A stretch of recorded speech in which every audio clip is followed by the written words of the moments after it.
شروع اللہ کے نام سے جو بڑا مہربان نہایت رحم والا ہے۔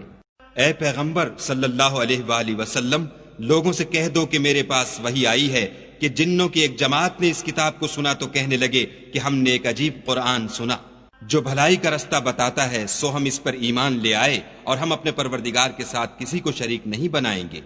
اور یہ کہ ہمارے پروردگار کی عظمت شان بہت بڑی ہے، وہ نہ بیوی رکھتا ہے نہ اولاد، اور یہ کہ ہم میں سے بعض بے وقوف خدا کے بارے میں جھوٹ افطرا کرتا ہے، اور ہمارا یہ خیال تھا کہ انسان اور جن خدا کی نسبت جھوٹ نہیں بولتے، اور یہ کہ بعض بنی آدم بعض جنات کی پناہ پکڑا کرتے تھے، اس سے ان کی سرکشی اور بڑھ گئی تھی، اور یہ کہ ان کا بھی یہی اعتقاد تھا جس طرح تمہارا تھا کہ خدا کسی کو نہیں جلائے گا، اور یہ کہ ہم نے آسمان کو ٹٹولا تو اس کو مضبوط چوکیداروں اور انگاروں سے بھرا ہوا پایا، اور یہ کہ پہلے ہم وہاں بہت سے مقامات میں خبریں سننے کے لیے بیٹھا کرتے تھے، اب کوئی سننا چاہے تو اپنے لیے انگارہ تیار پائے، اور یہ کہ ہمیں معلوم نہیں کہ اس سے اہل زمین کے حق میں برائی مقصود ہے یا ان کے پروردگار نے ان کی بھلائی کا ارادہ فرمایا ہے، اور یہ کہ ہم میں کوئی نیک ہیں اور کوئی اور طرح کے، ہمارے کئی طرح کے مذہب ہیں، اور یہ کہ ہم نے یقین کر لیا ہے کہ ہم زمین میں خواہ کہیں ہوں خدا کو ہرا نہیں سکتے اور نہ بھاگ کر اس کو تھکا سکتے، اور جب ہم نے ہدایت کی کتاب سنی اس پر ایمان لے آئے، تو جو شخص اپنے پروردگار پر ایمان لاتا ہے اس کو نہ نقصان کا خوف ہے نہ ظلم کا،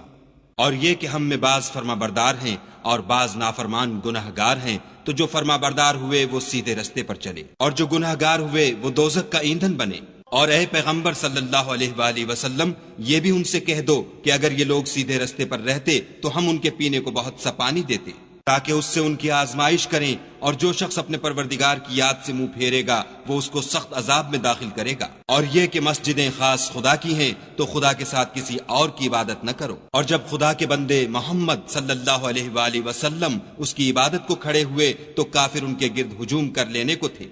کہہ دو کہ میں تو اپنے پروردگار ہی کی عبادت کرتا ہوں اور کسی کو اس کا شریک نہیں بناتا، یہ بھی کہہ دو کہ میں تمہارے حق میں نقصان اور نفع کا کچھ اختیار نہیں رکھتا،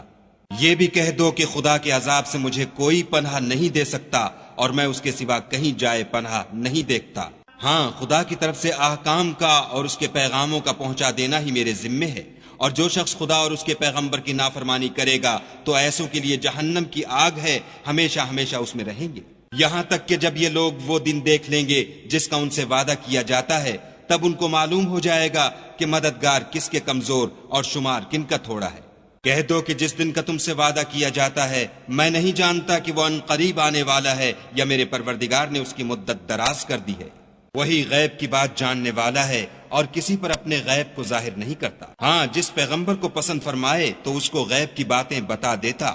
اور اس کے آگے اور پیچھے نگہبان مقرر کر دیتا ہے تاکہ معلوم فرمائے کہ انہوں نے اپنے پروردگار کے پیغام پہنچا دیے ہیں، اور یوں تو اس نے ان کی سب چیزوں کو ہر طرف سے قابو کر رکھا ہے اور ایک ایک چیز گن رکھی ہے۔